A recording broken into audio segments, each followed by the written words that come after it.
Anthony's released, date being reset. The Florida mom, acquitted on charges that she murdered her 2-year-old, will now be set free next Sunday, July 17th, as they recalculated how much time she had served when they factored in good behavior. So our legal analyst, Golde, is here to talk about this. We haven't talked to you since the verdict came in, and they didn't find her guilty of the murder, but they found her guilty of 4 counts of lying to investigators. Yes, a very, very small charge, one that carries very little jail time, and Casey Anthony will be released in a case where a lot of people, including many people in the media, thought that she was guilty of murder and would serve a life sentence, and everyone is shocked that she's going to be released, that she was completely acquitted, not a hung jury, but acquitted completely. Yeah, and people in Florida have been, continuing their demonstrations about it, and who knows what's going to happen next Sunday when she gets out, too. And, this case played out more in the media than it actually did in the courtroom. Talk about that. Yes, the thing is, we're not in the courtroom. All we do is hear what the legal commentators say,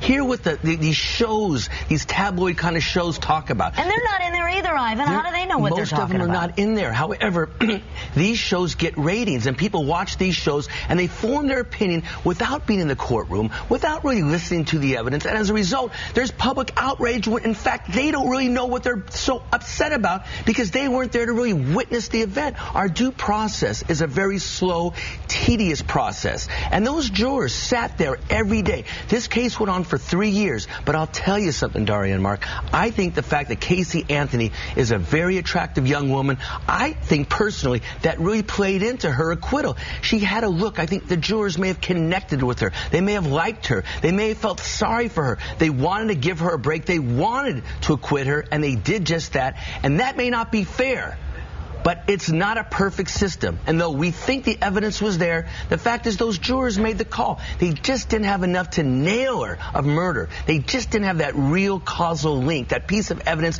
where you could say beyond a reasonable doubt, she's guilty. They really didn't have it. They had a little of this, a little of that, a little of this, a little of that, but not quite enough, especially if you like the defendant, if you feel sorry for her. I was actually shocked at what you said about the 90% of the cases they decide right after they hear the opening statement, and it's a gut thing. You feel it in your gut. You can analyze the evidence, look at the evidence, make a decision, but in your gut, what do you think? What do you feel? Do you want to give this person a break? That's sort of not the way it's supposed to be. No, but we're human beings. We're not robots on that jury. We're not professional jurors, and we're humans. And if you hate the defendant, which is what the prosecutors really try to do, they try to make you despise the defendant so you find that defendant guilty. But if the jurors like the defendant, they will give that defendant a break, and that's what I tell you happened in this case. What about going after her for the costs of a false investigation?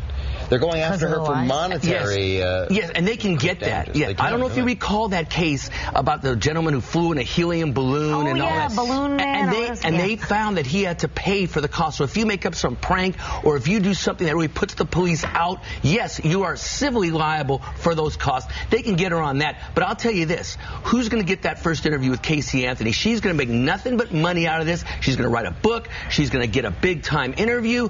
She may even get a clothing line, for God's sake. This is a woman, actually, who has a lot of, marketing potential. You've not heard the last of Casey Anthony. That's sick to say. I know, but it's that true. Is our society. We love these kind of high-profile cases. We're enamored with them. The ratings were there. This case was shown on television on a daily basis. That should tell you a lot right there. Yeah. All right, Ivan. Thanks for joining us again.